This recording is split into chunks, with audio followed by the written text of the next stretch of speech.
오늘 하나님께서 우리에게 주시는 말씀은 에베소서 4장 11절에서 15절 말씀입니다. 제가 한 절, 여러분이 한 절, 한 절씩 교독하겠습니다. 그가 어떤 사람은 사도로, 어떤 사람은 선지자로, 어떤 사람은 복음을 전하는 자로, 어떤 사람은 목사와 교사로 삼으셨으니 이는 성도를 온전하게 하여 봉사의 일을 하게 하다며 그리스도의 몸을 세우려 하심이라. 우리가 다 하나님의 아들을 믿는 것과 아는 일에 하나가 되어 온전한 사람을 이루어 그리스도의 장성한 분량이 충만한 데까지 이르니니 이는 우리가 이제부터 어린아이가 되지 아니하여 사람의 속임수와 간사한 유혹에 빠져 온갖 교훈의 풍조에 밀려 요동하지 않게 하려 함이라. 함께 읽습니다. 오직 사랑 안에서 참된 것을 하여 범사의 기회까지 자랄지니 그는 머리니 곧 그리스도라. 아멘. 이렇게 뵙게 돼서 반갑습니다. 안 반가운 것 같아서 제가 되게 민망하네요. 옆에 분하고 이렇게 인사하겠습니다. 인사는 그렇게 하면 안 됩니다. 그러고 자, 다시 한번 해보겠습니다. 다시 뵙게 돼서 반갑습니다.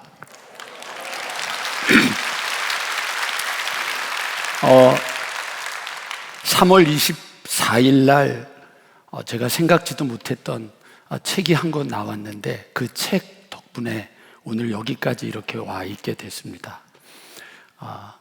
처음 책을 써다 보니까 되게 이제 촌스러워가지고 교보문고를 가서 제 책이 진짜 있는지 없는지를 확인을 했습니다. 그랬더니 정말 책이 여러 권이 이렇게 막 쌓여 있는데 제 책 앞에 이렇게 베스트셀러 뭐 이렇게 돼 있더라고요. 그래서 요즘 사람들이 저를 이렇게 보고 막 아는 척을 하는 분들이 가끔 생기기 시작했습니다. 그런데 바로 그 옆에 보니까 스테디셀러라고 하는 책들이 있는 거예요. 그래서 거기 가서 도대체 어떤 책들이 오랫동안 그렇게 책이 팔리는가 그리고 살펴보았더니 종류가 여러 가지가 있는데 그 중에 4가지 종류를 뽑을 수가 있었습니다. 하나는 뭐냐면 부동산하고 주식이었습니다. 어떻게 하면 돈을 잘 벌까? 두 번째, 그 뭐가 있었는가 살펴보았더니 동화책이 많이 있었습니다. 동화책이 많이 있다고 하는 얘기는 뭐냐면 자녀들을 어떻게 키울까? 세 번째 보니까 거기에는 요리에 대한 책들이 있었습니다. 뭘 잘 먹을까? 그리고 나서 제가 처음 본 거였는데 그 책이 어떤 거였냐면 컬러링 북이라고 하는 게 4번째로 있었습니다. 그건 뭐냐면 여러분 색칠하는 거잖아요. 그게 왜 그렇게 많은가 했더니 요즘 그걸로 스트레스를 푸는 일들이 많다고 합니다. 오늘 우리 시대가 뭐에 관심이 있을까? 돈 버는 일, 자녀를 키우는 일, 어떻게 하면 잘 먹을까? 아니면 스트레스를 좀 어떻게 하면 좀 풀 수 있을까? 거기에 모든 사람들의 초점이 맞춰져 있습니다. 애플을 만들었던 스티븐 잡스가 초기에 되게 어려움에 처해 있었을 때 그 이사회에서 CEO로서 자격이 없다고 계속 공격을 하게 되었을 때 이 스티브 잡스가 그때 당시에 최고의 마케팅 전문가였던 펩시콜라에서 일하고 있던 존 스컬리라고 하는 사람을 자기가 모시고 와서 우리 회사에서 일하게 하겠다라고 얘기를 했을 때 그때 사람들이 다 비웃었습니다. 근데 그때 스티브 잡스가 그 존 스컬리를 찾아가서 설득을 한 게 아니라 한 가지 질문을 던졌습니다. 그 질문은 뭐냐면 평생 물장사 하실 겁니까? 아니면 나와 함께 세상을 바꿔보시겠습니까? 근데 사실 이 소리를 들으면 우리가 더 흥분해야 되는 거 아니겠습니까? 예수를 믿는다고 하는 것은 예수님이 오늘 우리에게 오셔서 너 나와 함께 세상을 바꿔보지 않겠냐? 아멘 한 분에게는 하나님의 은혜가 풍성할 줄로 믿습니다. 두 번째 아멘은 별로 풍성하지 않으니까 첫 번째만 아멘 하시면 됩니다. 주님이 우리를 부르신 이유는 돈 잘 벌어라, 자녀 잘 키워라. 잘 먹어라. 너 잘 편안하게 살아라가 아니라 너 나하고 함께 세상을 바꾸지 않겠냐? 그게 우리에게 주님이 주신 말씀인데 사실은 우리가 그 부분에 예민하지 못합니다. 왜 그럴까? 에베소서 2장 8절 9절이 사실은 우리가 알고 있는 가장 중요한 구절이라고 생각을 합니다. 우리 에베소서 2장 8절 9절 같이 한번 한 목소리로 우리 함께 합독해 보겠습니다. 시작. 그 은혜에 의하여 믿음으로 말미암아 구원을 받았으니 이것은 너희에게서 난 것이 아니요 하나님의 선물이라. 행위에서 난 것이 아니니 이는 누구든지 자랑하지 못하게 함이라. 예, 은혜를 우리에게 주셨다. 우리가 모두 다 기뻐하는 것인데 은혜를 주신 것은 끝이 아닙니다. 은혜를 주신 것은 우리에게 시작입니다. 은혜를 주신 것은 우리에게 하나님이 소망을 갖고 계시다라고 하는 것인데, 그런데 어느 순간 우리는 은혜 받는 것에 빠져 있습니다. 오늘도 혹시 우리가 은혜 받아야 된다, 은혜 받아야 된다, 거기에 빠져 있는데 거기에 대해서 오늘 본문이 말씀해 주시는 것이 바로 4장 11절 이렇게 표현하고 있는 겁니다. 그가 어떤 사람은 사도로, 어떤 사람은 선지자로, 어떤 사람은 복음 전하는 자로, 어떤 사람은 목사와 교사로 삼으셨으니, 이렇게 얘기하는 것은 은혜를 받은 자에게는 무엇이 있느냐? 반드시 하나님의 목적과 계획이 있다라고 하는 것입니다. 우리 모두는 다 목적과 계획을 가지고 살아가는 분인 줄로 믿습니다. 그래서 그 다음에 그 하나님이 우리를 그렇게 부르신 이유가 12절에 나옵니다. 이는 성도를 온전하게 하며 봉사의 일을 하게 하며 그리스도의 몸을 세우게 하려 함이라. 성도를 온전하게 한다. 그리고 봉사의 일을 하게 한다. 그리고 그리스도의 몸을 세우게 하려 한다. 이 얘기는 뭐냐면, 아주 간단하게 말하면 예수를 믿는다고 하는 것은 우리가 타자적인 존재가 되었다고 하는 겁니다. 자기를 위한 것이 아니라 누군가를 위해서 살아가는 존재가 되었다고 하는 거죠. 기억하십니까, 여러분? 이번 사순절에 우리가 묵상했던 예수님의 십자가 못 박혀 돌아가시는 장면 중에 이런 장면이 있습니다. 예수님이 이렇게 십자가 위에서 이제 못 박혀서 고통당하고 있을 때 사람들이 아래서 조롱합니다. 내려와봐. 내려와봐. 너가 사람들을 향하여 행했던 그 능력을 너에게도 행해봐. 보여줘봐. 그렇게 됩니다. 자, 한번 여러분 상상해 보셨으면 좋겠습니다. 그때 예수님이 흥분하셨습니다. 그래? 내가 너희들한테 보여줄게. 그래서 십자가 위에서 기를 모으기 시작했습니다. 이건 성경에 없는 거니까 너무 심각하게 생각하면 안 됩니다. 기를 모아서 힘을 쫙 줘가지고 박혀있던 못을 딱 하고 밀었더니 이 못이 핑 돌아가서 아래에 있던 조롱하던 사람들의 이빨을 죄다 뽑아버렸습니다. 그리고 나서 예수님이 3번 공중을 낙법을 하고 이렇게 딱 떨어졌습니다. 착! 어때? 했다. 어쩔래? 만약에 이렇게 됐다면 예수님은 분명히 자기가 자신을 구원할 수 있는 것을 증명했을 수 있습니다. 그러나 그 순간 우리들의 구원의 문제는 사라지고 마는 겁니다. 우리의 구원은 주님의 역사 가운데 있는 것입니다. 바로 주님을 닮는 우리들의 존재 이유는 나를 위한 것이 아니라 타자적인 존재로 살아가야 되는 것입니다. 오늘 이 자리에 참석한 우리 모든 분들 한 분 한 분 한 분이 내 인생이 나를 위한 것이 아니라 주님이 나를 부르신 그 부름에 맞게 성도들을 온전하게 하며 봉사의 일을 하며 그리스도의 몸을 세우려 하심이라 라고 하는 이 말씀에 붙잡힌 삶이 되기를 주님의 이름으로 간절히 축원합니다. 바로 그 말씀 다음에 13절부터 그렇게 살아가려고 하는 자들이 무엇을 해야 되느냐? 우리가 다 하나님의 아들을 믿는 것과 아는 일에 하나가 되어 온전한 사람을 이루어 그리스도의 장성한 분량이 충만한 데까지 이르리니. 그러니까 머무르면 안 되고 나아가야 된다고 하는 것입니다. 그래서 여러분 14절에 이런 표현이 있잖아요. 이제부터는 어린아이가 되지 아니하고 사람의 속임수와 간사한 유혹에 빠져 온갖 교훈의 풍조에 밀려 요동하지 않게 하려 함이라. 어린아이가 되지 말라는 거예요. 장성한 분량으로 나아가라고 하는 겁니다. 그리고 마지막으로 이렇게 15절에 오직 사랑 안에서 참된 것을 하여 범사에 그에게까지 자랄지라. 사람은 누구나 자라나야 됩니다. 제가 날마다라고 하는 책을 쓰게 된 가장 커다란 이유가 무엇이냐 하면, 왜 사람은 변하지 않을까? 왜 사람은 성장하지 않을까? 그거에 대한 고민에서부터 시작되게 되었습니다. 여러분, 창세기 1장 26절부터 보시면 이런 표현이 나옵니다. 하나님이 이르시되 우리의 형상을 따라 우리의 모양대로 우리가 사람을 어떻게 했어요? 만들었다. 이렇게 표현되어 있습니다. 그리고 바로 옆에 있는 27절에는 이렇게 표현됩니다. 하나님이 자기 형상, 곧 자기의 형상대로 사람을 창조하셨다.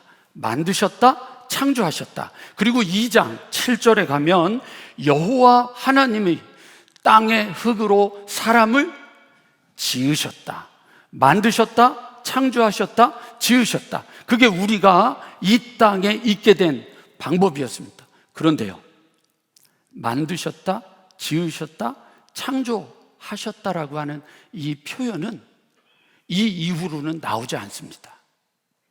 하나님이 우리를 그렇게 창조하시고 하나님이 우리를 그렇게 만드시고 하나님이 우리를 그렇게 지으셨지만, 그 이후에는 하나님께서 인간이 이 땅에 존재하는 방법으로 선택하신 방법은 다른 방법이었습니다. 그게 바로 4장 1절, 창세기 4장 1절, 아담이 그의 아내 하와와 동침하매 하와가 임신하여 가인을 낳고, 이렇게 되어 있습니다. 임신하여 가인을 낳았다. 하나 더 있습니다. 4장 17절에도 보면 아내와 동침하매 그가 임신하여 에녹을 낳은지라, 이렇게 되어 있습니다. 임신하여 낳았다라고 하는 것은 무엇이냐면, 만들어졌다, 지어졌다, 창조되었다가 아니라 아이가 태어났다라고 하는 것입니다. 아담과 하와 이후의 모든 인간은 임신하여 아이를 낳게 되면 모두가 다 자라나야 됩니다. 성숙해야 됩니다. 성장해야 됩니다. 여기서 여러분 어느 누구도 그 길을 피할 수 있는 사람은 하나도 없습니다. 그래서 우리는 모두는 육신으로도 자라나야 되고 성장해야 되고 성숙해야 되고, 그리고 영적으로도 자라나야 되고 성숙해야 되고 성장해야 되는 것, 그게 바로 여러분 우리가 가져야 될 신앙의 모습입니다. 주님은 나의 최고봉이라고 하는 오스왈드 챔버스가 쓴 책이 있습니다. 거기 보면 3월 17일자에 이런 표현이 나옵니다. 우리의 삶이 실패하는 이유는 영적 경험의 결핍이 아니라 주님께서 주신 이 상을 항상 유지하려는 수고의 결핍이다. 우리가 가지고 있는 이 삶에서 수고하지 않고 그냥 거저 넙죽 받으려고 하는 것이 우리의 삶을 문제를 만들고 있다고 하는 것입니다. 이런 거죠. 그냥 은혜만 받으면 자동적으로 자라나고, 은혜만 받으면 자동적으로 변화되고, 은혜만 받으면 자동적으로 모든 것들이 이루어질 거라고 생각하는 거죠. 세상에는 여러분 그렇게 해서 살아가는 사람이 하나도 없습니다. 제가 제 책에도 이야기했지만 해외에 산다고 영어를 잘하는 거 아니지 않습니까? 학교를 다닌다고 공부를 다 잘하는 것도 아니지 않습니까?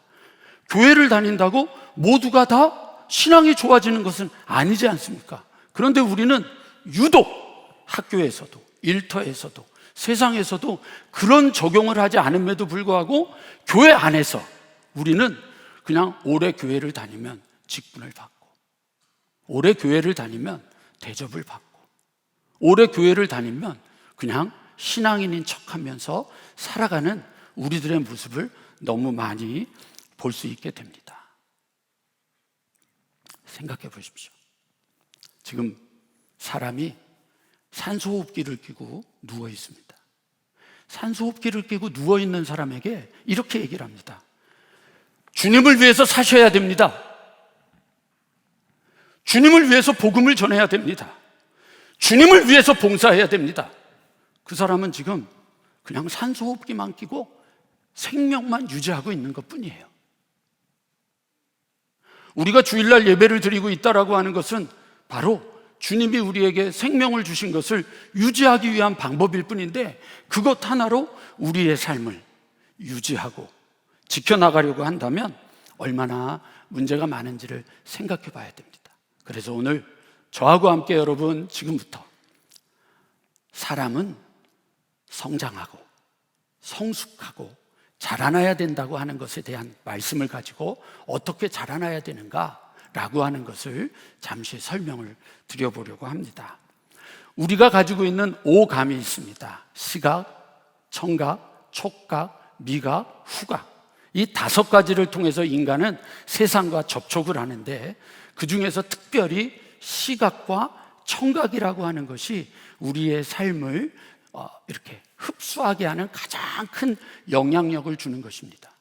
이 시각과 청각이 굉장히 무서운 것은 전도서 1장 8절에 이런 말씀이 나옵니다. 모든 만물이 피곤하다는 것을 사람이 말로 다 말할 수 없나니, 그 다음에 뭐라고 되어 있습니까? 눈은 보아도 족함이 없다. 귀는 들어도 가득 차지 아니하다. 만족을 모르는 겁니다. 어느 정도가 되면 이제 됐어. 그 정도면 됐어. 이게 없다는 거예요. 우리가 보는 것과 우리가 듣는 것에는 만족함이 없다는 얘기예요. 잠언 27장 20절은 더 무섭게 얘기를 합니다. 스올과 아바도는 만족함이 없다. 여러분, 지옥은요, 문이 닫혀서 인원 초과 더 이상 받지 않습니다. 그런 게 없단 말이에요. 만족함이 없다고요. 그 다음에 사람의 눈도 어떻다고요? 만족함이 없다. 눈과 귀가 중요한 이유가 바로 그것입니다. 오늘 여러분, 우리가 함께 베드로후서 2장 7절 8절 말씀을 통해서 그 부분을 조금 더 한번 설명을 해드리려고 합니다. 우리 다 같이 한번 7절만 읽어보겠습니다. 시작. 고통당하는 의로운 모습을 여기 보시면요, 여러분, 베드로후서 2장 7절에는 뭐라고 표현이 되어 있느냐면, 무법한 자들의 음란한 행실로 말미암아. 그리고 나서요, 롯을 의롭다라고 표현합니다. 롯은 의로웠는데, 그런데 여러분, 여기 고통당했다는 거죠. 왜 롯이 고통당했느냐? 죄를 지었느냐? 문제를 일으켰느냐? 나쁜 짓을 했느냐? 그가 온전하지 않게 살았느냐? 아니에요.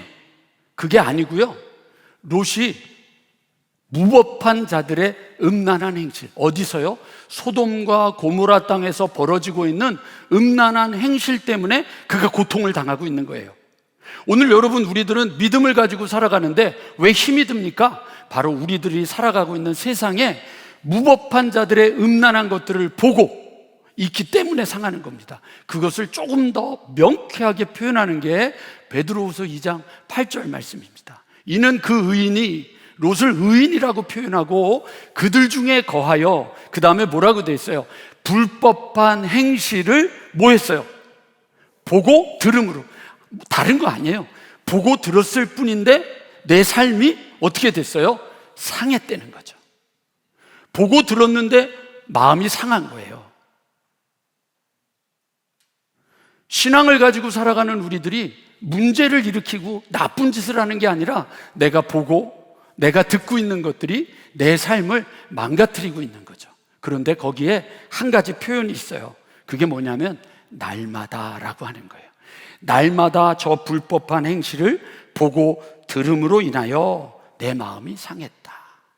그러니까 하나님의 백성이 됐으면 하나님의 백성으로 살아가는 법으로 볼 줄 알고 들을 줄 알아야 되는데, 하나님의 백성이 되었음에도 불구하고 여전히 우리들은 보고 듣는 것은 똑같은 거죠. 하나 좋은 예가, 아주 저에겐 되게 부끄러운 예가 되는데, 2001년에 하나님께서 저에게 한국을 떠나라고 말씀을 하셨었습니다. 저희 아버님이 우리 감리교회에서 은퇴하신 목사님인데, 아버지 밑에서 부목사로 있을 때였어요. 하나님이 이제 거기 더 이상 있지 말고 떠나라. 그래가지고 여러 가지 우여곡절 끝에 짐 싸들고 그냥 아무런 계획이 있는 게 아니라 그냥 하나님 말씀 듣고 그냥 정말 갈 곳을 알지 못한 채 뉴질랜드로 갔어요. 뉴질랜드를 갔는데 간지 몇 달 안 지났는데 자동차를 몰고 우리 아이들을 데리고 가다가 경찰한테 걸렸습니다.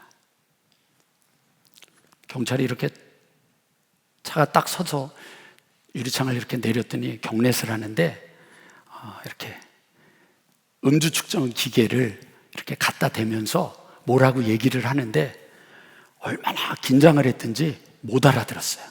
그래서 한국에서처럼 음주 측정 기계 되면 어떻게 해야 돼요? 불어야 되잖아요. 그래서 후 그러고 불었어요. 불었더니 이 경찰이 저를 크게 쳐다보면서 뭐라고 그러느냐면 막 뭐라고 그러는 거예요. 그래서 이거는 백인들이 쓰는 거라 좀 더 세게 불어야 되나 보다. 그래서 후 그러고 불었어요. 그랬더니 그 다음에 경찰이 더 막 짜증을 내면서 막 뭐라 그래서 너무 긴장을 해서 후 그랬더니 경찰이 고 그러더라고요. 그래서 이제 통과를 했는데 뒤에 있던 우리 아이들이 저한테 조금 지나고 나서 아빠는 이름도 모르고 주소도 몰라? 이러는 거예요. 그래서 이제 그 상황을 다시 생각해 봤더니 경찰이 경례를 딱 하고 기계를 갖다 대면서 뭐라고 그랬냐면 Your name, Your address 이런 거예요. 뉴질랜드 음주 측정 기계는 부는 게 아니라 말하면 감지를 하는 거예요. 그래서 이렇게 생각해 봤어요. Your name, Your address. 너 미쳤니? 너 바보구나. 가. 이렇게 된 거예요.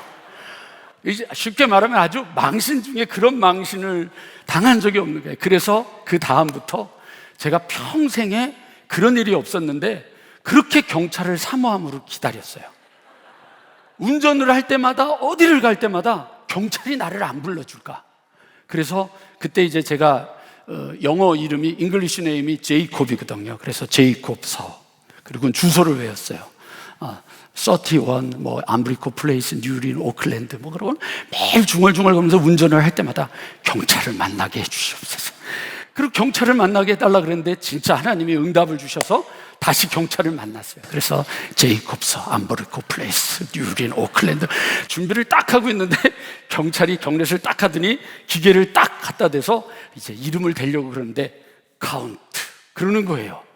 그래서 너무 당황스러워서 받은? 그랬더니 1, 2, 3 do you know? 그러잖아요. 그래서 다른 걸 하는 거예요. 꼭 이름이나 주소를 대는 게 아니라 말만 하면 감지하는 거예요. 그래서 1, 2, 3 그랬더니 고! 그래가지고 그냥 끝났어요. 그래서 지금도 뉴질랜드를 가면 경찰을 사모해요. 그러니까 여러분 뉴질랜드에 가면 뉴질랜드의 방법을 따라야 되는 거잖아요. 근데 한국에서처럼 하는 거죠. 그러니까 여러분 망신을 당하는 거예요. 제 뉴질랜드는 연수로는 8년, 정확하게는 한 6년 조금 더 넘게 살았는데 생각해보면 바보예요, 바보. 왜 바보였느냐? 다른 게 아니고요. 말을 못하기 때문이죠. 말을 못하니까 어디를 가서 막 뭐라 그러면 아는 척을 하고 그러고 나서는 옆에 있는 우리 청년들한테 쟤 뭐래냐? 그러고는 아는 척 하는 거예요. 그러니까 중요한 문제만 생기면 청년들을 대동하고 가서 일 처리를 해야 되는 거죠. 왜? 뉴질랜드를 모르는 거예요. 뉴질랜드에 가서 처음 성탄절을 맞이했을 때 우리 한국에서처럼 새벽송을 돌으려고 청년들하고 새벽송을 돌았는데 제가 착각을 한 거예요. 뉴질랜드는 성탄절이 겨울이 아니라 여름이에요. 그러니까 10시가 됐는데도 해가 뉘어뉘어 지고 있는데 고요한 밤 너무 그래서 한 번 하고 끝났어요. 뉴질랜드 산타크루스는 다 반바지 입고 다녀요. 아주 재밌는 전설은 뉴질랜드의 한국 사람들이 집을 샀는데 남향집을 샀다가 얼어 죽었다는 얘기가 있어요. 왜냐하면 적도 아래에 있기 때문에 여러분, 태양이 우리는 이렇게 동쪽에서 떠서 남쪽으로 갔다가 이렇게 서쪽으로 가는데, 이게 적도 아래는요, 태양이 동쪽에서 떠서 북쪽으로 갔다가 서쪽으로 가는 거예요. 그러니까 집을 사려면 어떻게 사야 돼요? 북향집을 사야 되는 거죠. 예수를 믿었어요. 그러면 예수님이 말씀하신 것이 우리가 가져야 될 기준이 돼야 되고, 예수님이 말씀하신 것이 우리에게 삶의 척도가 돼야 되지 않습니까? 아멘한 분들에게는 하나님의 은혜가 충만할 줄로 믿습니다. 선한 목자교회라 굉장히 기대하고 왔는데 하나님이 2년 동안 마스크를 씌워놨더니 다 벙어리가 되셔서 아멘도 못하시고. 여러분, 하나님이 우리를 부르셨을 땐 거기에 맞는 기준이 있는 거죠. 그게 무엇이냐면 보고 듣는 것을 바꾸면서 성장하라, 성숙하라, 자라나라, 이거죠. 아까도 올라오기 전에 목사님하고 앉아서 잠깐 얘기를 하면서 목사님께 그런 말씀을 하셔서 저도 그런 얘기를 했는데, 목사님, 쉬운 방법이 있지 않습니까? 설교 한 번에 사람들을 바꾸고, 기도 한 번에 사람들을 바꾸고, 뭔가 어떻게 하다가 갑자기 은혜 받고 변화되는 거, 그 쉬운 방법이 있지 않습니까? 그런데 왜 제가 날마다라고 하는 책을 쓰고, 왜 목사님께서 예수동행 운동을 해야 될까? 그거는 여러분, 신앙은 한 번에 바뀌어지고 변화되는 것이 절대로 아니기 때문입니다. 제가 저희 교회에 크지 않지만 우리 교회의 식구들을 그대로 적용해서 여기 있는 분들을 적용해 볼 때 영성일기를 쓰는 분들이 얼마나 될까? 옆에 분하고 한번 이렇게 인사해 봤으면 좋겠습니다. 그 목사님의 말씀이 지금 너 찔리지? 이렇게 한번. 여러분, 안 좋을 거예요. 왜냐하면 그거는 쉬운 길이 아니고 어려운 길이기 때문에 날마다 보고 듣고, 그것이 내 인생을 바꾸고 그것이 내 인생을 변화시키는 건데, 그게 주일날 보고 듣는 것이 아니라 매일 항상 쉬지 않고 범사에 계속해서 그런 일을 한다고 하는 건 결코 쉬운 일이 아니기 때문입니다. 그럼 목사님, 왜 꼭 그렇게까지 해야 되나요? 그것을 가장 잘 보여주는 사건이 마태복음 12장에 나옵니다. 마태복음 12장 43절에 보면 이런 표현이 나옵니다. 더러운 귀신이 사람에게서 나갔을 때에 물 없는 곳으로 다니며 쉬기를 구하되 쉴 곳을 알지 못하고. 여러분, 요거 화면 그대로 성경 잘 보셔야 됩니다. 더러운 귀신이 사람에게서 나갔습니다. 왜 나갔느냐? 앞에 28절에 보면 이런 표현이 나옵니다. 그러나 내가 하나님의 성령을 힘입어 귀신을 쫓아내는 것이면 하나님의 이 나라가 이미 너희에게 임하였느니라. 그러니까 성령님이 역사하셨기 때문에 귀신이 쫓겨났습니다. 근데 보세요, 귀신이 쫓겨났는데 그냥 쫓겨난 것이 아니라 쫓겨나서 자기가 있어야 될 곳을 찾습니다. 그곳이 어디죠? 물 없는 곳입니다. 물 없는 곳을 찾아서 쉬기를 구하되 찾을 수가 없었습니다. 물 없는 곳. 물이 뭘까요? 사람의 몸은 70%가 물이라고 하잖아요. 여러분, 물은요, 생명입니다. 물을 먹어야 사는 겁니다. 나무가 자라려고 할 때 제일 먼저 생명 유지를 하려면 물을 먹어야 됩니다. 나무가 생명 유지를 하는 것 이상의 물을 먹을 때 자라나는 겁니다. 나무가 생명 유지를 위한 물을 먹고 그 이상의 물을 먹는 것, 그 이상을 먹을 때에 열매가 나오는 겁니다. 그러니까 우리 모두가 다 나무라고 할 때 우리는 어떤 나무입니까? 생명 유지하는 나무.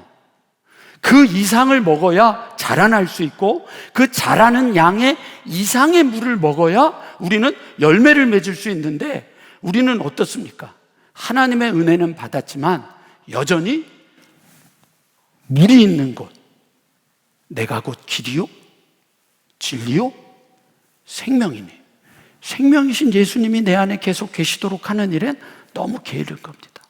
그래서 여러분 44절에 이런 표현이, 무서운 표현이 나옵니다. 이에 이르되 내가 나온 내 집으로 돌아가리라. 잘 생각해 보세요. 아까 제가 읽어드렸잖아요. 내가 하나님의 성령을 힘입어 귀신을 쫓아내는 것이면 하나님의 이 나라가 이미 너희에게 임하였느니라. 하나님의 나라가 우리 안에 임했어요. 그런데 어떻게 귀신이 다시 오겠다는 얘기를 할까요? 그것은요, 여러분, 하나님이 오셔서, 성령님이 오셔서 우리를 귀신을 쫓아냈다고 하는 표현이 바로 여기 세 가지가 나옵니다. 와보니 그 집이 세 가지가 뭐라고 돼 있죠? 비고, 두 번째요, 청소되고, 세 번째요, 수리되었다. 비고, 수리되고, 청소되었다. 주님이 우리에게 은혜를 주신 것은요, 우리 안에 있던 온전하지 않은 것을 치워버리신 거예요. 주님이 오셔서 우리 안에 더러웠던 병들을 치워주시는 거예요. 주님이 우리 안에 오셔서 성령님의 역사는 우리를 온전하게 새롭게 만들어 주신 거예요. 그러나 그 집이 그렇게 비어지고 깨끗해지고 수리되고 치료되고 여러분들 회복되었다고 하지만 여전히 어떻게 되어 있는 것이요? 비어 있는 곳이죠. 그러니까 사단이 들어오는 거예요. 오늘 여러분, 우리들의 삶이 은혜 받고 눈물 흘리고 감격하고 찬양하고 말씀 듣고 돌아갑니다. 그런데 며칠 지나지 않으면 여전히 똑같아지는 이유는 무엇이냐면, 내가 하나님의 은혜로 내 삶에 온전하지 않았던 것들, 주님의 보혈로 씻겨졌는데 씻겨진 내 마음을 채우는 일에 대해서 우리가 너무도 게으른 거예요. 그래서 여러분, 그 다음 45절에 보면 이에 가서 저보다 더 악한 귀신 몇을 데리고 와요? 7을 데리고 오는 거죠. 자, 여러분들에게 질문 던지고 싶습니다. 한 귀신하고 살겠습니까? 7 귀신하고 살겠습니까? 그냥 얌전하게 한 귀신하고 사세요. 괜히 은혜 받았다가 섣부르게 받아서 7 귀신이 들어오면 어떡하시겠습니까? 그래서 또 목사님이 또 안수기도를 딱 했더니 7 귀신이 나갔어요. 그런데 여전히 우리는 우리들이 보는 것과 우리들이 듣는 것을 똑같이 세상에서 하던 것들을 그대로 하고 있었기 때문에 여러분, 우리들의 삶은 비고 수리되고 청소됐어요. 그래서 제가 계산을 해봤어요. 7 귀신을 데리고 오면 몇 귀신이에요? 49 귀신이에요. 그래서 또 이번에는 목사님들이 여러분이 한꺼번에 달라붙어서 안수기도를 해줘서 쫓겨났어요. 쫓겨났다가 또 계산을 했어요. 49 귀신 곱하기 7을 했더니 343 귀신이 들어와요. 343 귀신을 곱하기 또 7 귀신을 했더니 2401 귀신이 들어와요. 그러니까 그냥 한 귀신하고 사는 게 낫지 않겠습니까? 아니면 내가 은혜를 받았으면 은혜를 받은 이후에 내 집이 비어있고 수리되어 있고 청소되어 있는 것으로 만족할 것이 아니라 그 집이 살아있는 집, 주님이 역사하시는 집, 주님이 함께하는 집으로 주님을 모시고 살아가는 삶을 살아야 되지 않겠습니까? 그게 우리의 신앙 아니겠습니까? 그런데 그걸 안 하는 거예요. 그 가장 대표적인 예가 마가복음 5장에 보면 거라사인의 광인이라고 있잖아요. 주님이 가서 내쫓습니다. 그랬더니 내가 갈 곳이 없으니 어떡합니까? 주님이 그때 물어보시죠. 네 이름이 뭐냐? 네 이름이 뭐냐? 그랬더니 뭐라고 말합니까? 군대라. 그렇게 얘기를 합니다. 성경 보시면은요, 군대라고 하는 표현 앞에 아라비아 숫자로 1이나 2라고 써 있습니다. 그래서 그거를 아래로 내려가서 보면 헬라어로 레기온이라고 표현되어 있고, 그 레기온이라고 하는 것은 로마 한 군단의 인원인데 로마에서 한 군단은 한 6천 명이 된다고 하는 겁니다. 그러니까 여러분, 우리들이 은혜를 받는 일은 정말로 긴장하고 주님 앞에 굳건하게 서야 되는 일입니다. 그래서 여러분, 오늘도 기도하시고 말씀 듣고 은혜를 받으신 다음에 무엇을 해야 될까요? 우리가 하나님의 뜻 안에서 우리들의 보는 것과 우리들의 듣는 것을 고치는 일을 하셔야 됩니다. 그거 고치지 않으면 안 됩니다. 성경 말씀 보셔야 됩니다. 성경 말씀을 보시지 않으면 더 이상 아무런 것들도 변화되지 않습니다. 여러분, 주님 앞에 간구하는 일도 여전히 해야 됩니다. 힘이 든 일입니다. 그러나 해야 되는 일입니다. 얼마 전에 한 목사님을 뵀는데 목사님이 그러시더라고요. 세상에서 사람들을 괴롭히면서 돈 버는 직업이 있대요. 그래서 그게 뭐냐고 제가 그랬더니 헬스 트레이너래요.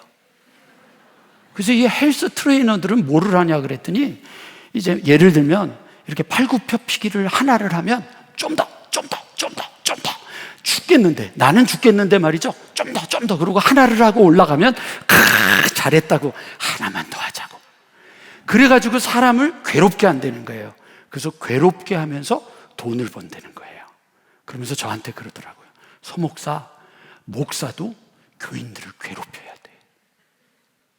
항상 괴롭히고, 쉬지 말고 괴롭히고, 범사에 괴롭히고, 이것이 그리스도 예수 안에서 목사를 향한 하나님의 뜻이니라. 괴롭혀야 된다는 거예요. 편안하게 하면 안 된다는 거예요. 편안해지면 안 되는 거예요. 여러분, 편안해졌다고요. 저희 교회에 한 분이 교회를 안 나오셔요. 코로나 때문에. 그래서 이제 전화를 했어요. 왜 안 나오시냐 그랬더니 2년 동안 안 나왔더니 나오기가 민망하대요. 안 나오셔요. 편안해지는 건 얼마나 위험한 일인지 모릅니다. 편안해지시면 안 됩니다, 여러분. 여러분, 편안해지시면 안 됩니다. 우리가 이곳에 안주하지 않도록, 저는 그래서 하나님이 올해 저에게 주신 말씀이 고린도전서 9장 27절이거든요. 내가 나를 쳐 복종케 하면, 내가 남에게 복음을 전한 다음에 내가 복음에서 떨어질까 두려워함이라. 그래서 오늘 여러분, 우리가 정신을 바짝 차리고, 이제 부활절 끝났잖아요. 부활절에 여러분들 모든 교회들이 사람들이 다시 모였습니다. 그리고 이제 곧 밖에서 외부 활동할 때 마스크 벗을 거라 그럽니다. 그리고 교회마다 행사를 합니다. 사람들은 바뀌지 않을 겁니다. 여전히 이전과 똑같이 살아갈 겁니다. 바꿀 수 있는 방법은 무엇이냐? 우리가 날마다 보고 듣는 것을 바꾸셔야 됩니다.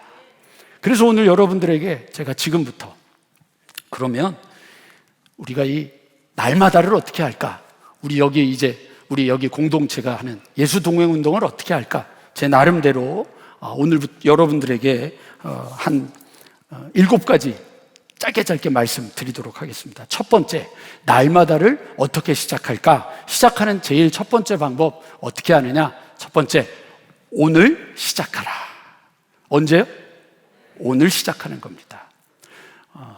제가 한번 읽었던 책 중에 아주 재밌게 읽었던 책이 있습니다. 도둑이 이렇게 밖에서 왔다 갔다 하고 있는데 이 주인이 집에서 앉아가지고 안방에서 앉아서 하여튼 너 담 넘기만 해봐라. 담 넘기만 해봐라. 그랬더니 이제 담장을 딱 넘으니까 너 방 안으로 들어오기만 해봐라. 근데 가만히 있는데 방 안으로 들어왔어요. 너 물건을 들고 나가기만 해봐라. 근데 이제 물건을 들고 나가니까 너 다음에 또 오기만 해봐라. 예? 그거 뭐예요, 여러분? 내일로 미루고, 다음으로 미루고, 나중으로 미루는 거예요. 신앙은 내일은 없어요. 신앙은 내일은 없어요. 언제 해야 돼요? 오늘 하시는 거예요. 이게 어려우시면 더 간단한 방법이 있어요. 오늘만 하세요. 오늘만 하세요. 내일은 하지 않으셔도 돼요. 오늘만 하시면 돼요. 윤동주 선생님의 시 중에 그런 게 있잖아요. 엄마, 내일이 언제야? 오늘 밤 자고 나면 내일이야. 그래서 그 아이가 그 다음날, 엄마, 오늘이 내일이야? 아니, 오늘 밤 자고 나면 내일이야. 그리고 그 맨 마지막에 이렇게 표현하잖아요. 물이여, 동포여, 내일은 없나니. 신앙은 언제 시작합니까? 오늘 하시는 겁니다. 지금부터는 대답을 잘 해주셔야지 끝냅니다. 어차피 제가 이제 여기에 섰으니까 목숨 걸고 안 갈 수도 있습니다. 저를 빨리 보내시려면 대답을 하셔야 됩니다. 자, 우리가 하는 예수 동행 운동은 우리가 하는 날마다 보고 듣는 것을 바꾸는 것은 언제 하셔야 됩니까? 이번에는 소리가 적지만 그래도 넘어가겠습니다. 두 번째로 날마다를 한다. 우리가 주님을 따르면서 우리가 주님과 동행하는 삶을 산다. 여러분, 에녹은 65세에 여러분 인생이 바뀌었습니다. 그리고 나서 300년 동안 하나님과 동행했습니다. 그것을 히브리서로 가지고 가면 히브리서는 에녹을 하나님이 기뻐하셨다라고 얘기를 합니다. 그리고 믿음이 없이는 하나님을 기쁘시게 하지 못하나니 하나님께 나아가는 자는 그가 계신 것과 그를 찾는 자들에게 상 주시는 이심을 믿어야 할지니라. 이렇게 되어 있습니다. 주님과 동행하는 것은 주님이 기뻐하시는 일입니다. 그 기뻐하시는 일을 우리가 왜 실패하느냐? 두 번째, 다른 것이 아니라 추가하기 때문입니다. 추가하는 것이 아니라 우선의 문제입니다. 여러분, 추가라고 하는 것은요, 이것도 하고 저것도 하고 섞어서 하는 겁니다. 그러니까 추가하는 것은요, 해도 되고 안 해도 되는 겁니다. 그렇지 않습니다. 하나님과 동행하는 삶은, 하나님과 함께하는 삶은, 내가 날마다 보고 듣는 삶은 어떻게 하는 것이냐? 추가가 아니라 우선의 문제입니다. 너희는 염려하여 이르기를 무엇을 먹을까, 무엇을 마실까, 무엇을 입을까 염려하지 마라. 이는 다 이방인들이 구하는 것이고 이것들이 너희에게 있어야 될 것을 아버지께서 아시느니라. 그러므로 너희는 먼저, 이렇게 돼 있잖아요. 먼저, 나중에, 다음에, 요거 하다가 그 다음에가 아니라 먼저 주님의 나라와 의를 구하라. 여러분, 신앙이 추가하는 신앙이 아니라 우선이 되기를 원합니다. 저는 여러분 날마다를 시작할 때요, 이거는 목숨 걸고 한다. 그래서 아주 마음에 각오를 하고 의지를 했습니다. 그리고 자다가도 진짜로 깨보면은요, 안 한 게 있어요. 제가 해야 될 거. 그럼 다시 했습니다. 매일 했습니다. 이따가 제가 보여드릴게요. 제가 이따가 잠깐 보여드릴 건데, 보여드리면 여러분, 이거는요, 여러분 그냥 하는 게 아닙니다. 목숨 걸고 하는 겁니다. 신앙은요, 여러분, 가볍게 예수님도 내 삶의 일부가 되는 게 아닙니다. 왜 북이스라엘이 망했습니까? 하나님만 믿는 게 아니라 제단에서 여러 가지 신들을 섬기고 그 제단에 섬기는 중에 하나님도 섬긴 거죠. 왜 우리의 신앙이 연약해집니까? 하나님이 우선이 아니고, 하나님이 먼저가 아니고, 하나님을 온전히 따르는 것이 먼저가 아니라 하나님도 섬기는 것이기 때문입니다. 두 번째, 여러분, 추가하는 것이 아니라 우선이 되기를, 우리가 주님과 동행하는 일이, 우리가 주님을 따르는 일이, 우리가 주님의 말씀을 보고 우리가 주님의 말씀을 듣는 일이 여러분들의 삶의 첫 번째가 되기를 주님의 이름으로 다시 한번 간절히 축원합니다. 세 번째, 무엇이든지 시작할 때 여러분, 많은 사람들이 실패하는 이유는 뭐냐면 의욕이 너무 앞서서 한꺼번에 너무 많은 것을 하려고 하다가 실패하는 겁니다. 제가 처음에 91년에 목회를 하고 94년에 안수를 받을 때 자신이 없었어요. 누군가가 저에게 전사님 그러면 고개를 돌아보겠는데, 목사님 그러면 제가 나이가 민망한 거예요. 안수 받는 게 민망해가지고 그래서 안 되겠다. 그래서 하나님 앞에 태어나서 처음으로, 하나님, 제가 3일 금식 기도를 하면서 하나님의 응답을 주시면 그러면 제가 안수를 받고, 응답을 안 주시면 제가 이번에 안수 안 받겠습니다. 그리고 태어나서 처음으로 3일 금식 기도를 갔습니다. 근데 3일 금식을 하려는데 겁이 나가지고, 겁이 나서 12시부터, 딱 이제 12시부터 시작하는데 11시 반에 컵라면에다가 밥 말아가지고, 그래서 꾸역꾸역 넣어가지고 여기까지 가득 차게, 그래서 이 정도면 하루는 견딜 수 있다. 두 번째는 이거 내가 아까워서 내가 이틀은 겁니다. 3일은 그래도 이틀 했으니까 견뎌보자. 그리고 시작을 했어요. 그게 되느냐고요. 네? 무리를 하니까. 그렇게 여러분 할 이유가 뭐가 있겠어요? 그러니까 하나님이 제가 너무 불쌍하니까 12시에 그렇게 먹고 자고 나서 새벽에 일어나서 처음에 갔더니 제가 수준이 도저히 3일 금식을 못할 것 같은가 봐요. 그냥 새벽 첫 시간에 고린도전서 15장 10절, 승지가 너의 너된 것이 하나님의 은혜다. 잔말 말고 안수 받아라. 그래서 그러고 그냥 금식 끝났어요. 여러분, 우리가 뭔가를 하려고 할 때 막 무리해서 하려고 하지 마세요. 어떻게 하면 돼요? 내가 할 수 있는 분량만 하세요. 중요한 것은 할 수 있는 분량만 하는 게 중요한 게 아니고요, 그거를 매일 하는 게 중요한 거예요. 제가 여러분 노트를 하나 가지고 왔는데, 이게 여러분 무슨 노트냐면 제가 2011년 7월 2일 날 날마다의 법칙을 시작하며 라고 일기에다가 써놓고요, 거기에 이렇게 써놨어요. 다른 거 쓴 게 아니에요. 조금 무리가 되는 것 같지만 시도를 했다. 하루가 한 달이 되기를 소망한다. 그리고 한 달이 12월 31일 6개월이 되기를 간절히 원한다. 6개월이 1년이 되고 10년이 되기를 원한다. 내 안에서도 10년 법칙이, 그리고 하나님의 다루심 가운데 인도하심과 은혜 가운데 이루어지기를 진심으로 원한다. 근데 사실은 이거는 좀 접대용 멘트고요, 제 속마음은 빈 공간을 채우지 않으면 반드시 다른 것으로 채워진다는 것을 깨닫고, 여유가 시간이 남을 때 TV, 인터넷, 잡다한 것들이 자리를 채우지 못하도록 날마다의 발걸음을 옮겨본다. 그러니까 사실은 이거를 쓰려고 한 게 아니었어요. 뭘 시작하려고 했냐면, 제가 성경을 읽기로 했는데, 여러분 가끔 그런 경험하죠. 성경을 읽고 그 다음날 읽으려고 그랬는데 내가 지금 창세기를 몇 장까지 읽었지? 그래서 또 다시 앞에서부터 읽는 일들이 반복되니까 그걸 하지 않겠다고 하는 이유에서 내가 오늘 무엇을 하였는지를 적으려고 했는데, 막상 적어놓고 나니까 공간이 너무 많이 남은 거예요. 그래서 그냥 어쩔 수 없이 쓰기 시작한 게, 여러분, 제가 지금 10년이 지나서 8, 9, 10, 11, 12, 1, 2, 3, 4 이제 9개월, 10개월째 10년 10개월, 이제 2달만 지나면 11년째를 하게 되는 겁니다. 그냥 여러분, 뭔가를 의욕을 가지고 너무 지나치게 하실 것이 아니고요, 어떻게 하면 되느냐, 최소의 분량으로 내가 할 수 있는 것만큼 하시면 됩니다. 그 다음 왜 그렇게 해야 되느냐, 그 방법은 제가 조금 이따가 알려드릴게요. 네 번째,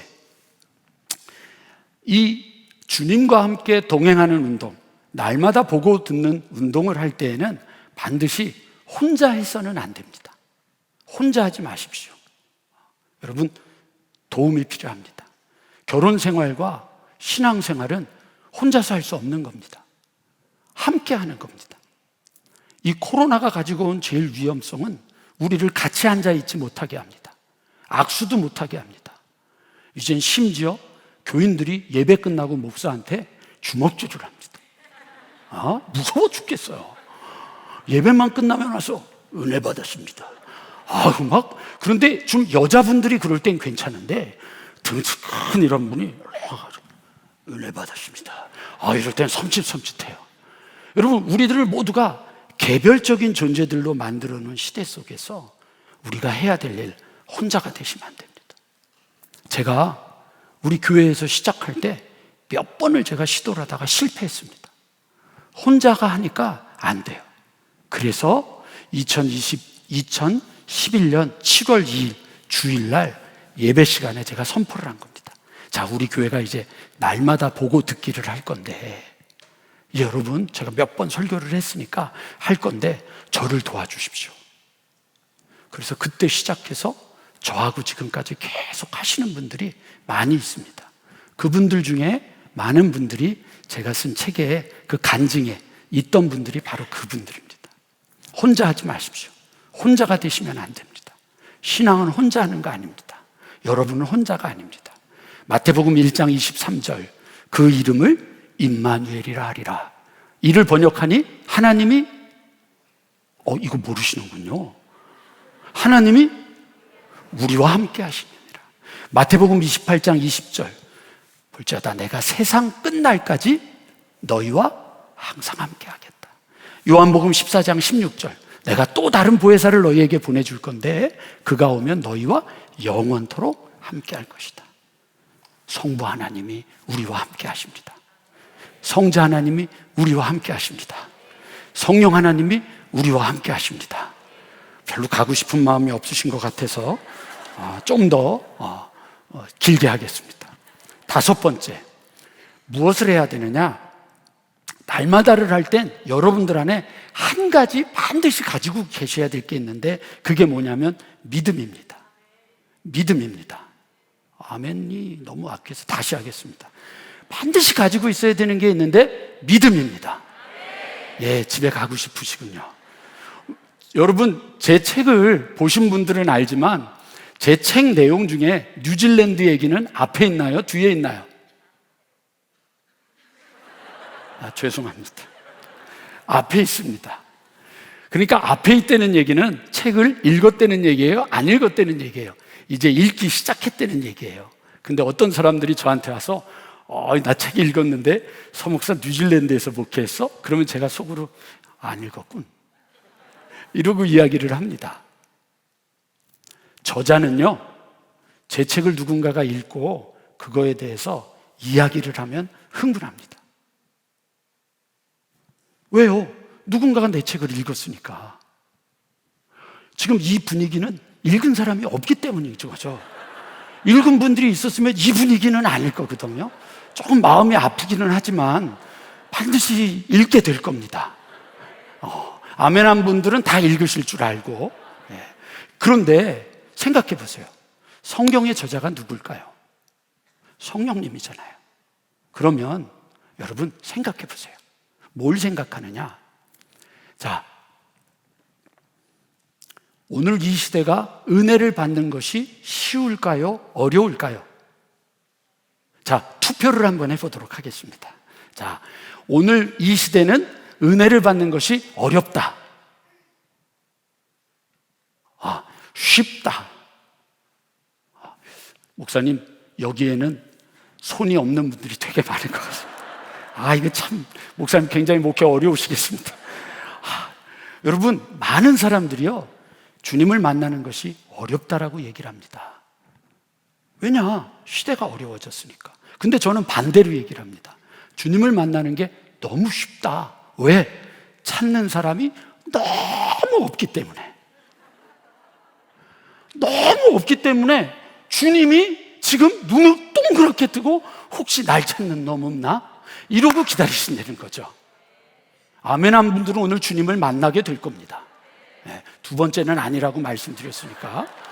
그러니까 여러분 생각해 보세요. 주님이 우리에게 지금 기다리고 있는데 여러분이 날마다를 시작하면서 주님께 여러분들의 신앙을 고백하면서 여러분들이 주님의 말씀을 보기 시작하면 누가 흥분하시겠냐는 거죠. 누가 설레이겠냐는 거죠. 누가 막 흥분하셔서 쫓아오시겠냐는 거죠. 그런데 성령님도 인간이 어떤지를 알거든요. 그러니까 절대로 처음부터 흥분하지 않으세요. 팔짱을 끼시고 좀 하네. 이 자식 꽤 하는데 관심 있게 보세요. 그런데 시간이 지나면서 그 안에 진심이 들어있다는 걸 주님이 아시기 시작하면 성령님은 간섭하기 시작하시고 참견하기 시작하시고 그리고 나중에는 잔소리까지 하신다고요. 그러니까 우리가 여러분 예수님과 동행하는 우리가 매일 하나님의 말씀을 보고 듣는 일을 그리고 그것을 고백하면서 살아가는 일을 하려고 할 때에는 여러분 다른 거는 없어도 주님이 아십니다. 주님이 도와주실 것입니다. 주님이 살려주실 것입니다. 주님이 함께 하실 것입니다 라고 하는 믿음을 가지고 그 믿음으로 여러분들이 이 걸음에 나아가게 되기를 주님의 이름으로 간절히 축원합니다. 여섯 번째, 자 이제 사진을 보여드릴게요. 잠깐 사진을 보셔야 됩니다. 여섯 번째는 무엇이냐? 날마다 여러분들이 하는 거를 기록하라고 하는 겁니다. 저게 뭐냐면요, 제 노트입니다. 제가 날마다를 지금 11년째 하고 있는 노트고, 이게 여러분 여기 이렇게 써 있습니다. 서승직의 날마다 19번째 노트. 이게 점점 가면 갈수록 이게 두꺼워진 이유가 있는데요, 이게 뭐냐면 우리 교회 청년 하나가 목사님 날마다 일기 쓰는 것은 제가 책임지고 노트를 이렇게 해드리겠습니다, 이렇게 도네이션 하겠습니다 그랬는데, 제가 이렇게 오래 할 줄 모른 거예요. 그러니까 돈이 너무 짭짤하게 많이 나가니까 이 친구가 예민해져가지고 귀찮아가지고 이렇게 한 거 두꺼운 거 1년짜리를 이렇게 사줬어요. 그러더니 어느 날 군대를 가버리더니, 군대 갔다가 휴가를 오더니 어떻게 다 쓰셨어요? 그랬더니 그 다음에 또 2권을 갖다 놓고 이렇게 왔어요. 이렇게 해서 쓰고 있는 거예요. 저 지금도 하고 있어요. 오늘 거 빼고 다 했어요. 여기 보면 여러분 뭐 보이시지는 않겠지만 글씨에 보면 이 위에 빨간 게 있어요. 이 빨간 게 뭐냐면 오늘 제가 해야 되는 일이 뭔지를 적은 거예요. 작게 시작하라고 한 게 그거예요. 잠깐만 설명을 드리면 이런 거죠. 맨 처음에 시편을 한 장씩 읽는데 주님이 자꾸만 이제 진짜 읽기 시작하니까, 야, 그걸 어떻게 한 장씩 읽냐, 계산 좀 해봐라, 한 달이면 어떻게 되냐. 그래서 다섯 장씩 읽기 시작했습니다. 그랬더니 어느 날은 또 마음에 감동을 주십니다. 잠언은 몇 장이게? 31장입니다. 그래, 한 달이면 되겠구나. 그래서 시편 한 달에 1독, 잠언 한 달에 1독을 합니다. 근데 주님이 어느 날 또 마음에, 근데 승지가 욥기, 전도서, 아가서는 왜 안 읽냐? 그래가지고 제가 그때는 자신 있게 전도서가 12장이고요 아가서가 8장이고요 욥기가 42장이라 한 달 쪼개기가 너무 힘듭니다. 그랬더니 합치면 62장이다. 그래서 그거 2장씩 읽으면 한 달입니다. 그래서 1독을 합니다. 한 달이면요 욥기, 시편, 잠언, 전도서, 아가서를 1독을 합니다. 그거 계속 하니까 그 다음에 참견하시는 겁니다. 근데 왜 신약은 안 읽어? 그래서 그때부터 신약을 읽기 시작해서 지금 한 달에 하루에 한 10장 정도씩. 그래서 신약을 1독을 합니다. 놀라지 마세요. 주님은 여러분들에게 그렇게 시키시는 분은 아닙니다. 주님도 사람을 봐가면서 시킵니다. 그러나 분명한 것은 주님이, 우리가 주님 안에 있으면 주님은 반드시 여러분들에게 맞게 이끌어 주실 겁니다. 그래서 요즘은요 하루에 구약 10장, 신약 10장, 그리고 지혜서 8장. 그래서 1년이 지나고 나면 지혜서 12독, 신약 12독, 그리고 구약은 한 4독에서 5독 이렇게 합니다. 어떻게 하느냐? 방법이야. 여러분 찾아보세요. 세상에서 한국 사람들처럼 잔머리를 잘 굴리시는 분들이 얼마나 많습니까? 그러니까 여러분 조금만 머리를 굴리시면은요 방법은 없는 게 아닙니다. 문제는 뭐죠? 안 하는 거죠. 안 하는 거예요. 여기까지 기록하세요. 여러분 이거 아까 보여줬던 그 노트 있잖아요. 그게 지금 날마다 책이 나온 결과물이에요. 그리고 또 하나, 날마다 시리즈 책이 지금 제가 시리즈를 5가지까지 생각하고 써 내려가고 있는데 그게 바로 그 역사예요. 시작은 미약하지만 하나님의 역사는 어디까지 갈지 모르는 거예요. 제가 여기 어떻게 쓰겠습니까? 제가 아까 오다가 우리 부목사님한테, 아니 금요일 날 외부 강사 불러? 그랬더니 아닙니다. 목사님은 특이한 경우입니다. 왜 특이합니까? 여러분 책이 써졌잖아요. 그걸 제가 의도한 건 아니잖아요. 그러니까 우리가 하나님을 따르면 그 다음부터는 하나님이 일하신다는 믿음을 가지시기 바랍니다. 자, 그럼 이제 마지막, 좀 시간이 갔지만 마지막, 날마다를 하는 이유. 예수 동행을 하는, 운동을 하는 이유는 하나입니다. 하기 위해서 하는 거 아닙니다. 말씀을 보기 위해서, 말씀을 듣기 위해서 우리의 신앙을 여러분 그렇게 하나님 앞에 고백하기 위해서가 아닙니다. 뭐냐? 살기 위해서 하는 겁니다. 살기 위해서 하는 가장 좋은 방법은 우리가 하나님이 주시는 것에 아멘하고 순종하는 겁니다. 제가 이 순종을 얘기를 하는데 순종을 얘기하면 너무 막연해해요. 그래서 오늘은 제가 한 5분만 더 순종에 대한 표현을 하겠습니다. 순종을 저는 오늘은 3가지로만 나누겠습니다. 첫 번째, 순종은 은혜를 주시고 우리가 은혜를 받을 때 무엇을 하느냐? 표현하라. 표현하시는 겁니다. 표현하는 것은 여러분 3가지로 제가 나누겠습니다. 표현하는 방법, 하나님 앞에 감사하는 겁니다. 그래서 저는 얼마 전부터 제가 아까 보여드렸던 노트 말고 또 다른 감사 노트를 가지고 매일 감사를 쓰기 시작했습니다. 감사를 표현하십시오. 근데 이 감사를 표현할 때 정확하게 누구에게 감사하는지를 정확하게 여러분들이 하셔야 됩니다. 애매모호한 감사는 감사가 아닙니다. 하나님께. 두 번째, 표현하는 방법은 뭐냐면 우리가 받은 은혜에 대해서 우리가 증거하는 겁니다. 그걸 다르게 표현하면 간증하는 겁니다. 그걸 또 다르게 표현하면 자랑하는 겁니다. 하셔야 됩니다. 은혜 받고 입 다물고 있으면 안 됩니다. 그건 고인물입니다. 은혜는 항상 흘러가야 됩니다. 그래야 또 새 물이 차고 넘칩니다. 아셨죠? 그러면 3번째, 표현하는 방법은 무엇이냐? 하나님이 우리에게 주신 은혜의 기쁨을 가지고 옆에 사람을 격려하고 칭찬하고 위로하고 소망을 주는 언어를 사용하셔야 됩니다. 이게 표현하는 겁니다. 두 번째, 순종하는 사람은 반응할 줄 알아야 됩니다. 말씀을 듣거나 기도를 할 때 저는 4가지로 표현을 하겠습니다. 첫 번째 뭐냐? 우리는 말씀을 듣거나 기도를 할 때 감동받는 일이 있습니다. 두 번째로 찔리는 일이 있습니다. 세 번째로 여러분 깨달아지는 일이 있습니다. 네 번째로 느껴질 때가 있습니다. 그것은요 여러분 우리에게 주님이 오셔서 감동 주시고 깨닫게 하시고 느끼게 하시고 찔리게 하시는 겁니다. 거기에 대해서 뭐 하는 거예요? 반응하셔야 됩니다. 이 표현하는 것과 반응하는 것이 반복되면서 구체적으로 하나님이 우리에게 순종해야 될 구체적인 말씀을 주시는 겁니다. 그래서 저 뉴질랜드로 떠났습니다. 뉴질랜드에서 6년 목회를 하는데 하나님의 교회를 기름 부어 주셨습니다. 문 닫는다고 했던 교회인데 교회가 가득 차기 시작했습니다. 이민교회가요, 문 닫는다는 교회가 6년 만에 250명이 모였습니다.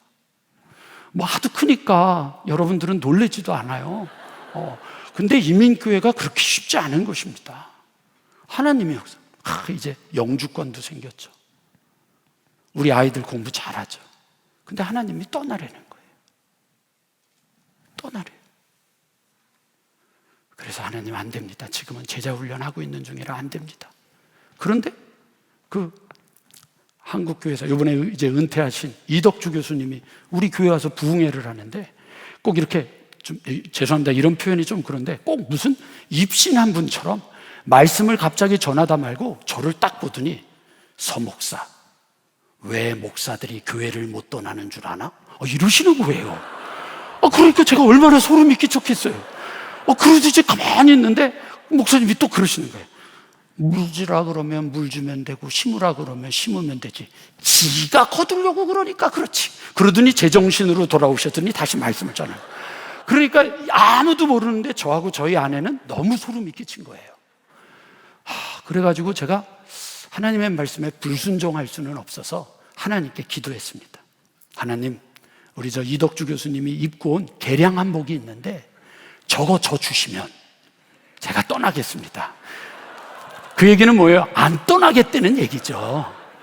근데 부흥회 다 끝나고 여행을 하고 난 다음에 호텔에서 이제 공항으로 모시고 가려고 갔는데 이제 엘리베이터를 딱 탔는데 이 교수님이 이러는 거예요. 서 목사, 내가 원래 이런 거 잘 안 하는데 이번엔 좀 하고 싶어. 근데 불길해지기 시작해서 안 하던 거면 하지 마세요.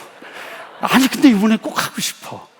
그러셔가지고 계속 실강의를 하다가 뭔가 종이 봉투를 하나 주시는데 쳐다보지도 않고 자동차 트렁크에다 확 집어넣고 그리고 모셔서 이제 공항에서 이렇게 빠이빠이 하고 왔는데 그게 신경이 쓰이잖아요. 그래서 트렁크를 열어서 봉투를 열었더니 그게 어디 뭐겠어요? 네. 가야 돼요, 말아야 돼요? 그렇죠. 남 얘기니까 가야 된다고 말하죠. 제가 얼마나 심각했는데요. 그래서 떠났어요. 그래서 떠났다고요. 주님이 말씀하시면 내가 나아가는 겁니다. 주님 뜻이 아니면 멈춰 서는 겁니다. 우리가 주님과 동행하는 이유는 주님의 뜻을 따라서 순종하며 살아가기 위한 것입니다. 여러분, 찬송가 489장에 보면 이런 찬송가입니다. 저 요단강 건너편에 찬란하게 배는 집. 혹시 그 찬송가 아시나요? 모르는 분들이 있어서 제가 잠깐만 노래를 불러볼게요. 저 요단강 건너편에. 아시는 분 계시죠? 모르면 저하고 오늘 배워봐요. 근데 이 찬양을 부르려고 하는 게 아니고요. 제가 가끔 금식하면서 기도하러 가는 수도원이 있습니다. 저 철원에 있는 수도원이 있는데 그 수도원에 한 번은 갔을 때 하나님이 기도할 때마다 옛날에 제가 위기를 만났던 그 순간순간들을 이렇게 보여주시면서 그때도 내가 있었다. 그때도 내가 너하고 함께했다. 그렇게 깨달았게 되는 거예요. 그 중3 때 절망하고 고3 때 절망하고 군대 갈 때 절망하고 그 순간 목회하던 그 순간 혼자서 목회하다가 절망하던 그 순간 계속 그 순간들을 보여주시. 그때도 내가 너와 함께했다. 그런데 여러분, 이 489장 저요단강 건너편의 이 찬송가의 그 후렴 부분을 그 철원에 있는 수도원에서는 개사해서 불러요. 그 반주 좀 해주시겠어요? 그래서 제가 먼저 여러분들하고 함께 후렴 부분만 그 은혜를 그렇게 받으면서 그렇게 하나님이 내게 은혜를 주시는데 제가 무엇을 하기를 원하십니까? 그리고 질문을 하는데 하나님이 그때 그 찬송가를 개사해서 부르는 그 찬양의 가사를 통해서 저에게 하나님의 음성을 주셨어요. 그래서 오늘 여러분들하고 저하고 마지막 한번 이 찬양을 함께 부르고 그리고 나서 저하고 같이 기도를 했으면 좋겠어요. 한번 쳐주시겠어요?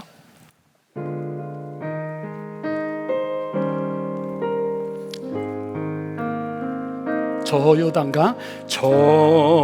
요단강 건너편에 찬란하게 배는 집 예루살렘 새 집에서 주의 얼굴 배우리 빛난 하늘 그 집에서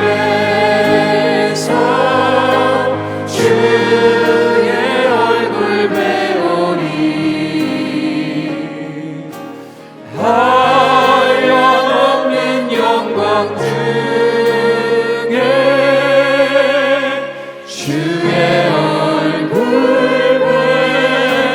배우리. 이거를 이렇게 후렴해서 표현했어요. 무슨 명령 내리셔도 아멘 하겠습니다. 제가 드릴 한 선물은 아멘 뿐이옵니다. 무슨 명령 내리셔도 해볼까요? 무슨 명령 내리셔도 아멘 하겠습니다. 아멘 하겠습니다. 제가 드릴 한 선물은 제가 드릴 한 선물은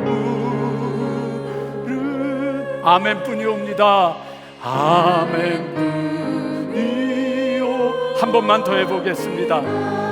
무슨 명령 내리셔도, 무슨 명령 내리셔도 아멘 하겠습니다. 아멘 하겠습니다.